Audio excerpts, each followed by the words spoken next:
My girlfriend has a boy best friend who is her ride or die, but I can't help but feel like she's been riding him in a different way because of how easily she postponed our anniversary trip for a spontaneous concert invite with him. I, 28M, have been dating my girlfriend, Sarah, 26F, for just over a year now, and while I love her, there's one thing that's been eating at me since the very beginning: her relationship with her male best friend, Jake, 27M. Jake has been Sarah's ride or die since college, and I knew from the start that they were close. But what I didn't realize was how much it would impact our relationship. I've always tried to be the chill, trusting boyfriend. I don't want to be the guy who's threatened by a platonic friendship. But, honestly, it's gotten to the point where I feel like I'm the third wheel in my own relationship. Jake and Sarah are practically inseparable. They hang out multiple times a week, dinners, movie nights, spontaneous late-night drives, and I'm usually not even invited. If I try to join, it's awkward, like I'm crashing their private joke-filled world that I'm not a part of. It stings, but I tried to let it go for the sake of keeping the peace. But then things started to cross a line. Jake texts her constantly, even when we're together on dates. It's not just casual stuff, either. He calls her babe and sweetheart, and when I brought this up to Sarah, she laughed and said it was just their thing and that it didn't mean anything. Apparently, they've been calling each other that for years. But to me, it feels like there's more to it. Who calls their best friend babe when they're in a relationship? Then there was the night I stayed over at her place and woke up at 2 a.m. to find Sarah on FaceTime with Jake. She was giggling like a schoolgirl, whispering so she wouldn't wake me. When I asked her about it the next morning, she brushed it off, saying Jake needed someone to talk to. But what about me? Am I just here as background noise while she stays emotionally tethered to this guy? The final straw came last weekend. Sarah and I had been planning a special weekend getaway for our 1-year anniversary, something we'd been looking forward to for months. But, out of nowhere, Jake invites her to a concert the same weekend. Sarah asked me if we could postpone our anniversary trip so she could go with Jake instead because it's a band they both absolutely love. I was floored. Our anniversary, something we'd been planning for months, could just be rescheduled for Jake? It was like I didn't even matter. I told her that this was too much and asked her to set some clear boundaries with Jake, like no more pet names, no more hanging out one-on-one all the time, and definitely no more prioritizing him over our relationship. She blew up at me, calling me controlling and insecure. She even said, "You knew Jake was part of my life when we started dating. Why are you trying to change me now?" Things got worse when Jake apparently told her that I was being toxic and trying to manipulate her. Sarah is siding with him, saying I'm overreacting and that nothing has ever happened between them. She's now furious with me for giving her an ultimatum when all I really asked for were some boundaries that would make me feel like I'm her boyfriend, not just a side character in her life with Jake. Now, Sarah's giving me the silent treatment, and I'm starting to feel like I've somehow become the villain in my own relationship. Am I losing my mind here? I'm not asking her to drop Jake completely, just to prioritize us and respect our relationship. But maybe I've been unreasonable. So, Reddit, am I a jerk for asking my girlfriend to set boundaries with her male best friend, or is this friendship way too close for comfort?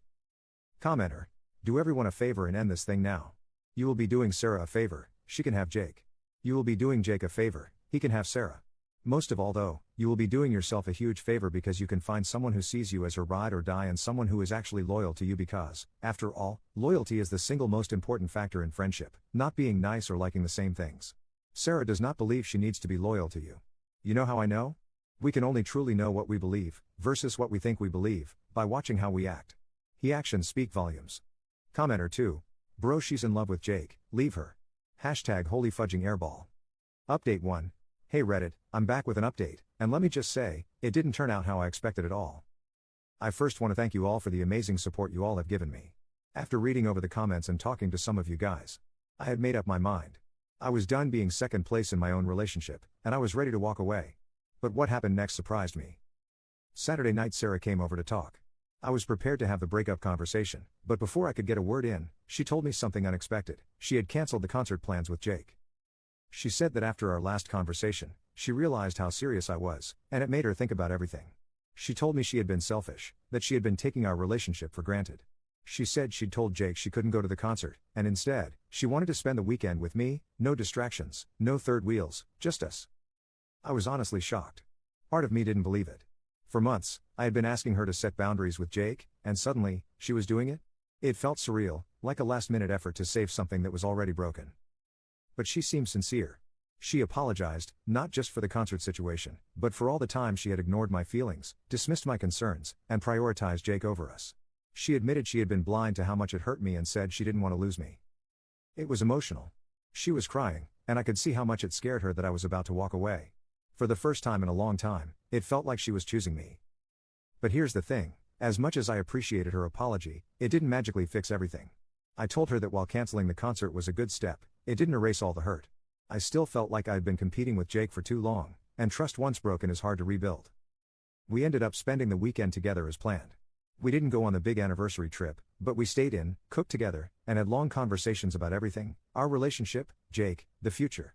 It was a roller coaster of emotions. There were moments where I felt like maybe we could make this work, but also moments where the damage felt too deep to repair. By today, I was emotionally drained. Sarah seemed to think things were heading in the right direction, but I still wasn't sure. I needed space to think. So, I told her we should take a break, give each other some time to reflect and see if this relationship was something we both wanted to fight for. She didn't take it well. She cried again, begged me not to go, said she'd prove to me that she was serious about changing. But I needed to be alone, to clear my head without the constant push and pull of emotions. So, I left. I haven't spoken to her since. We agreed to give it a couple of weeks before we decide anything, but to be honest, I'm still leaning toward ending things for good. Could she really have set boundaries with Jake after everything? I find this hard to believe after months of me begging. I feel like I've already checked out of the relationship, and while her efforts are appreciated, I can't shake the feeling that it's too little, too late. I'll always care about Sarah, but this whole situation has made me realize how important it is to be with someone who values and respects you from the beginning. Someone who doesn't make you feel like you have to compete for their attention. You all think she might have cheated on me with Jake, so Reddit I asked, should I give her another chance or should I go through with the breakup? Commenter 1. Sounds like she found your Reddit to me. Commenter 2. Either that or Jake the Snake made a move on her when he felt he had convinced her that Op is toxic. Commenter 3. She's currently smashing with Jake. Update 2, 8 months later. Honestly, I didn't plan on ever coming back to this. After everything happened, I kind of just wanted to forget about it. Plus, Sarah eventually found the post, so I stayed quiet. But at this point, I don't care who I piss off. I think I owe you guys the end of the story, plus a lot of you guys have been asking for an update, so here it is. So, after my last post, we decided to go on a break. We had no contact for 2 weeks, and those 2 weeks messed with my head more than I expected. I didn't know what she was doing, who she was talking to, or where things stood. Eventually, I reached out and told her I wanted to break up. I thought I was ready. She broke down. Cried. Begged. Told me she'd cut Jake off for good. Said she'd block him, delete him, whatever it took. She told me she couldn't imagine her life without me and just wanted one more chance. And like an idiot, I gave it to her. Because I still loved her. This was the second person in my life I could say I truly loved. I didn't want to start over with someone new when I'd known her for so long. She wasn't just my partner, she was my best friend. I didn't want to lose what we had. At first, things were okay. She was more present, we spent more time together, and she tried harder. But I wasn't the same. I had this weird feeling in my gut that I couldn't trust her, even if I pretended to. I just couldn't forget everything that happened. And I won't sit here and act like I was perfect either. When she was trying her hardest, I wasn't putting in the same effort. That hurt her. This went on for about 3 months. It started getting better, little by little. I thought we were making progress. I still wasn't all the way in, but I could finally say I saw a future with her. But the thing that really bothered? Jake. She did stay true to her word and unfollowed him when we first got back together. This was almost 4 months ago. But one day while I was at work, I was scrolling on Egg and saw that they had followed each other again. I asked her about it and she said it didn't mean anything, that they weren't talking. I let it go. Maybe I didn't want to know the truth. Fast forward a few weeks. We were at my place, and she had fallen asleep first. That's when I saw an Instagram notification. I couldn't open it, didn't know her password, and I wasn't about to try and scan her face while she slept. So, I ignored it. I couldn't sleep. I was restless. But I told myself I was overthinking, and I wanted to trust her. Fast forward another week. We went on vacation and were staying at a hotel. She asked me to grab something from the car, but the hotel room key was on her phone. So, she handed it to me. That's when my insecurities got the best of me, and I snooped while walking to the car. That's when I saw it. And honestly, I felt nauseous. DMs from Jake. Not just old ones. Recent. Some unanswered, but some she did reply to. Messages about how she couldn't stand being apart from him. How it killed her to block him. How she missed talking to him. How she wanted to see him again. And then the part that really broke me, how she had developed feelings for him but was scared to leave me because then it wouldn't be Jake and Op. It would just be Jake. She talked about how she didn't want to lose both of us. She had even seen him behind my back.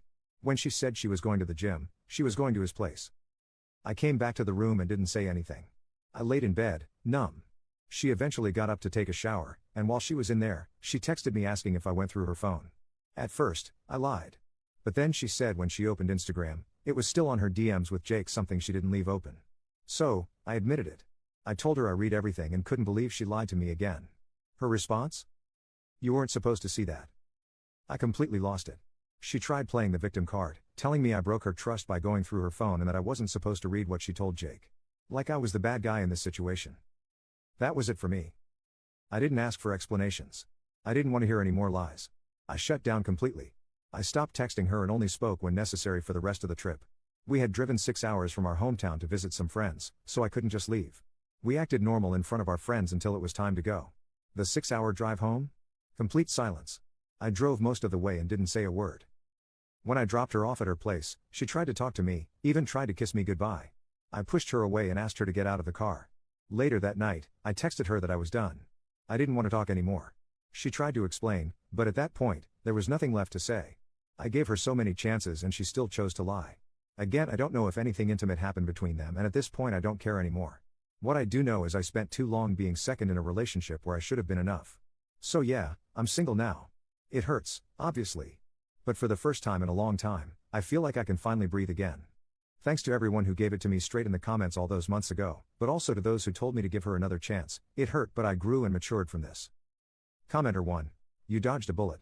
Someone who lies that repeatedly and then tries to gaslight you for catching them. You weren't supposed to see that, was never going to change. You wasted way too much energy on someone who was never fully yours to begin with. Commenter 2. Honestly, I feel for you, man. That gut feeling never lies. You gave her another chance and really tried, but she kept that connection behind your back. That's not love, that's emotional betrayal.